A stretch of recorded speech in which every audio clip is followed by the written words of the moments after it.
आज आम तैयारी करवा चितौ पिठा। ये पिठाटी बहुत सरल आ बहुत नरम होता है, तुला परी एकदम नरम होता है। खाइबा भी बहुत टेस्टी होता है, हेल्दी भी थाए।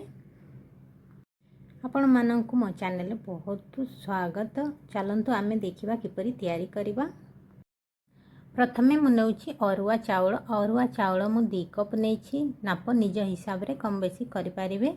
आउ 2 चामच मेथी दाना मुझे मेथी दाना ये पकेले तो ये पिठाटा बहुत नरम होता है। आपको आम भल भाव धोई नेबा 2-3 थर चाउल को भल भाव धोई नेबा। धोइला परे आम ढालीदेवा पानी ढालिकी चाउल टिके ऊपर पानीटा पकेबे। से पानी रखिकी 5-6 घंटा बतुरेवाई छाड़देवे। 5-6 घंटा पर देखिए चाउलटा ये छुईकी देखिले भी चाउलटा भांगी जाउथिबो। तो चाउलटा आमर भल भाव भिजी जाइए। आपको गोटे मिक्सी जार आम पकईदेवा। सबुतक पानी सहित जी आम पकई चाउल पानी मेथी जी सबुतक पकईकी मिक्सी जार आपको आम ग्राइंड करके भल भाव पेस्ट बनईकी आपको आम तैयारी करनेबा। आउ ये देखो आमर पेस्ट भल भाव बनिकी तैयारी आपको गोटे पात्र आम काढ़ी नेबा। या पुणी थे ढंकई रखीदेवा और 3-4 घंटा पर्यंत रेस्ट करने छाड़देवा। आउ गोटे मिक्सी जार नहीं मुझे नड़िया फ्रेश नड़िया आउ हाफ कप नौ खसा रानी राशि ताकू नहीं भल भाव आपको ग्राइंड करदे। ये देखो भल भाव पूरा ग्राइंड करदे। खसा और नड़िया को ग्राइंड है साइड करदे। आउ जो चाउलटा आम रखी 3-4 घंटा चाउल अटा जो आम ग्राइंड करके देखते ये देखो भल भाव ये भी आमर फुलिकी आसी। ये आम पकईदेवा 1 चामच लुण टेस्ट अनुसार लुण जी खाती से हिसाब से पकेबे।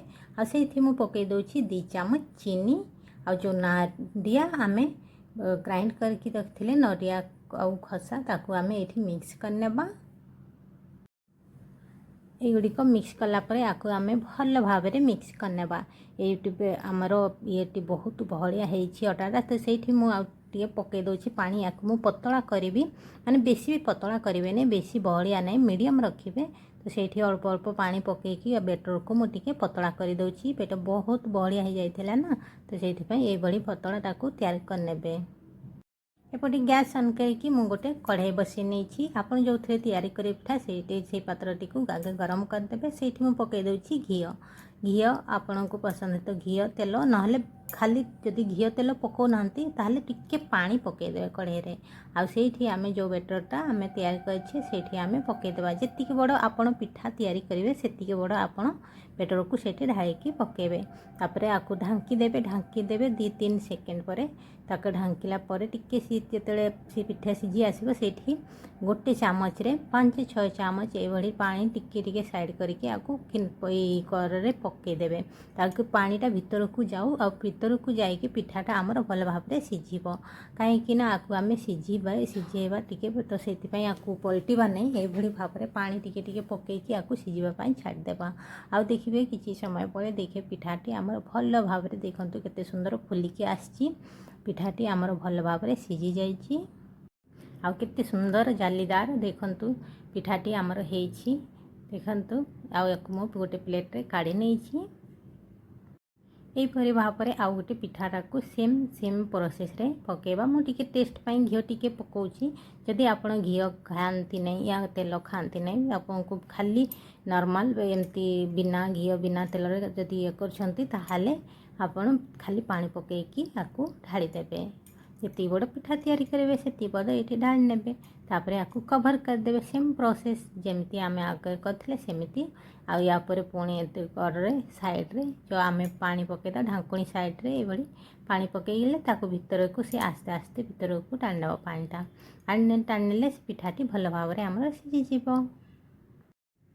है ना। देखो केते सरल पिठा तैयारी करने तार किसी झंझट नहीं तेल मसला नहीं किसी नहीं आउ पिठाटी भी बहुत टेस्टी लगी था बहुत भल होता है।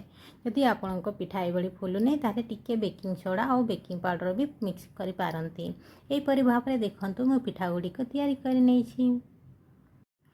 आशा करुँची वीडियोटी आपण मानकु बहुत हेल्पफुल होइथिबो।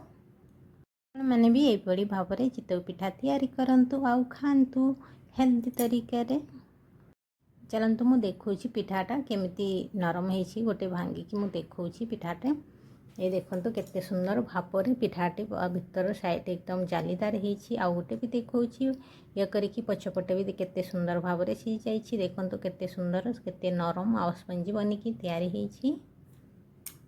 पुणी देखा आउ गोटे नुआ वीडियो सहित से पर्यंत वीडियोटी को लाइक शेयर कमेंट्स आउ सब्सक्राइब आउ बेल आइकन बटन को दबाई देवे।